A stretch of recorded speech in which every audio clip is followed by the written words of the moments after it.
அன்பு நண்பர்கள் அனைவருக்கும் வணக்கம். வாழ்க வையகம், வாழ்க வளமுடன். எல்லா புகையும் குலதெய்வத்திற்கே சரணம்.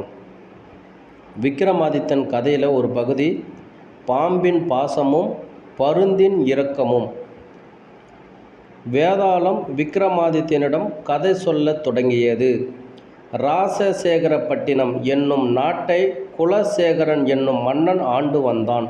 பொதுவாக குலசேகரன் மிகுந்த இரக்க குணம் கொண்டவன். இதனால் அவனிடம் அனைத்து விதமான பறவைகளும் விலங்குகளும் மிகவும் அன்புடன் பழகி வந்தன.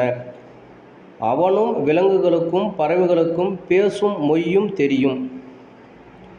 ஒரு முறை மன்னன் தனியாக காட்டிற்கு தன்னுடைய குதிரையில் சென்றான். அப்பொழுது காட்டின் நடுவே ஒரு மரத்திற்கு அடியில் வயதான நல்ல பாம்பு ஒன்று அழுது கொண்டு இருந்தது. இதை பார்த்த மன்னன் அந்த பாம்பிடம் எதற்காக அழுகிறாய் என்று கேட்டான்.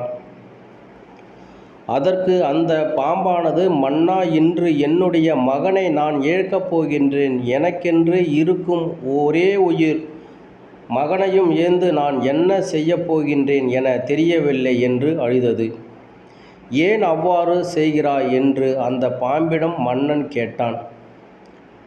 அதற்கு அந்த பாம்பு, மன்னா, இக்காட்டில் ஒரு கருடன் வசித்து வருகிறது. அந்த கருடன் தினமும் என்னுடைய இனத்தை வேட்டையாடி உண்ணும். இதனால் என்னுடைய இனமானது வெகுவாக அழிந்து வந்தது. இதனால் நாங்கள் எல்லோரும் ஒன்று சேர்ந்து முடிவெடுத்தோம்.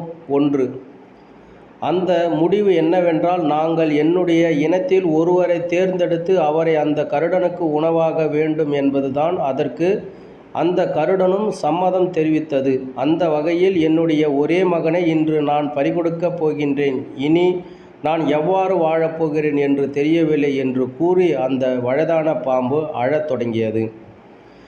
இதை பார்த்த மன்னன், உனது மகனுக்கு அந்த கருடனால் எதுவும் நிகழாது என வாக்கு ஒன்றை கொடுத்தான். இதை கேட்ட பாம்பு மகிழ்ச்சியில் மன்னனுக்கு நன்றி தெரிவித்தது.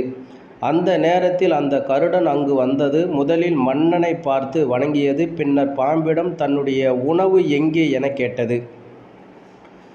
அதற்கு மன்னன், கருடனே, நான் அந்த பாம்பிற்கு தன்னுடைய மகனை காப்பாற்றுவதற்காக வாக்கு கொடுத்துள்ளேன். ஆகையால் அந்த பாம்பின் மகனை விடுத்து என்னை உணவாக ஏற்றுக்கொள் என்றான். இதை கேட்ட கருடன் ஆச்சரியத்தில், மன்னா, என்ன வார்த்தை கூறீர்கள்? நீங்கள் எனக்கு உணவாவதா?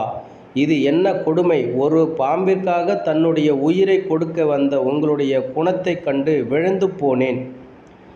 இன்று உங்களுடைய செயலால் நானும் கருணமிக்கவனாக மாறினேன். இனிமேல் எந்த பாம்பையும் நான் உண்ண மாட்டேன்.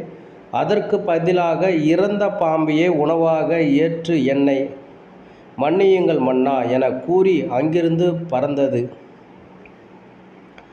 பின்னர் பாம்பும் மன்னனிடம் நன்றி கூடி அங்கிருந்து புறப்பட்டு சென்றது. மன்னனும் நாடு திரும்பினான் என்று வேதாளம் கதையை கூறி முடித்தது.